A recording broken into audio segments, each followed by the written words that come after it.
اعوذ باللہ من الشیطان اللعین الرجیم، بسم اللہ الرحمن الرحیم۔ میرے واجب الاحترام مومنین و مومنات، السلام علیکم ورحمۃ اللہ وبرکاتہ۔ مومنین کرام، ماہ رجب المرجب بہت ہی عظیم اور بابرکت مہینہ ہے۔ پورا مہینہ ہی بابرکت ہے، رحمتوں کا مہینہ ہے، مغفرتوں کا مہینہ ہے، توبہ کا مہینہ ہے، عبادات کا مہینہ ہے، خدا کو راضی کرنے کا مہینہ ہے، دعاؤں کی قبولیت کا مہینہ ہے۔ اتنا عظیم مہینہ ہے کہ امام موسیٰ کاظم علیہ السلام فرماتے ہیں کہ رجب ایک ایسا مہینہ ہے کہ جس میں اللہ نیکیوں کو 2 گنا کر دیتا ہے اور برائیوں کو مٹا دیتا ہے۔ جو شخص بھی اس مہینہ میں کسی دن روزہ رکھتا ہے وہ جہنم سے 1 سال کی مسافت کے برابر دور ہو جاتا ہے، اور جو 3 دن روزے رکھے اس پر جنت لازم ہو جاتی ہے۔ تو اس مہینے میں روزے لازمی رکھیں، جتنے رکھ سکیں، بالخصوص جمعرات، جمعہ اور ہفتہ کو رکھیں، کیونکہ روایت میں ہے کہ حرام مہینوں کے ان دنوں میں روزہ رکھیں، یعنی جمعرات، جمعہ اور ہفتہ روزہ رکھیں تو پروردگار اس کو 900 سال کی عبادت کا ثواب عطا فرمائے گا۔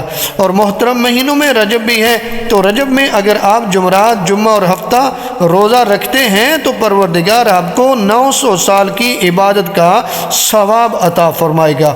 بڑھتے ہیں 7ویں شب کی نماز کی طرف۔ نبی اعظم صلی اللہ علیہ وآلہ وسلم فرماتے ہیں کہ 7ویں رجب کی شب کو، یعنی 6ٹھی اور 7ویں کی درمیانی رات کو، نبی اعظم فرماتے ہیں 4 رکعت نماز پڑھیں، 2 کر کے پڑھی جائے گی۔ ہر رکعت میں سورہ الحمد کے بعد سورۃ الناس اور سورۃ الفلق 3 مرتبہ پڑھیں، اور نماز کے بعد 10 مرتبہ درود کی تلاوت کریں، 10 مرتبہ تسبیحات 4 پڑھیں۔ اس نماز کا ثواب یہ ہے کہ رسول خدا صلی اللہ علیہ وآلہ وسلم فرماتے ہیں کہ جو کوئی یہ نماز بجا لایا تو خدا اس کو زیر آسمان جگہ عطا فرمائے گا، اور اس کا ثواب اتنا زیادہ ہے کہ تمام ماہ رمضان کے روزوں کے برابر ثواب ہے۔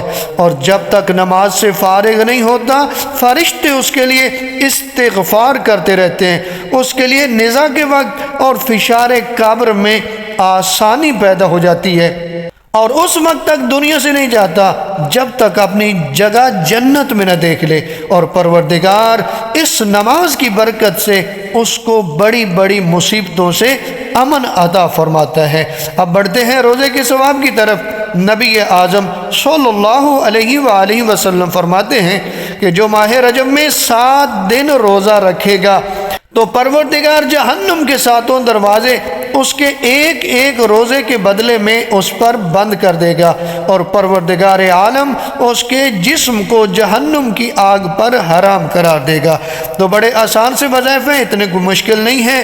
آپ یہ وظائف کریں، پروردگار آپ کی تمام دعاؤں کو بھی قبول فرما لے گا، حاجات کو پورا فرمائے گا، یہاں تک کہ آپ کی دنیاوی اور اخروی پروردگار مشکلات کو بھی دور فرما دے گا۔ کوشش کریں اس مہینے میں اپنے خدا کو راضی کریں۔ جب خدا راضی ہو جائے گا تو آپ کی دنیا بھی اچھی ہو جائے گی، آپ کی آخرت بھی اچھی ہو جائے گی، قبر بھی اچھی ہوگی، اور معاشر کا دن بھی اچھا ہو جائے گا۔ پروردگار ہماری ان عبادات کو قبول فرمائے۔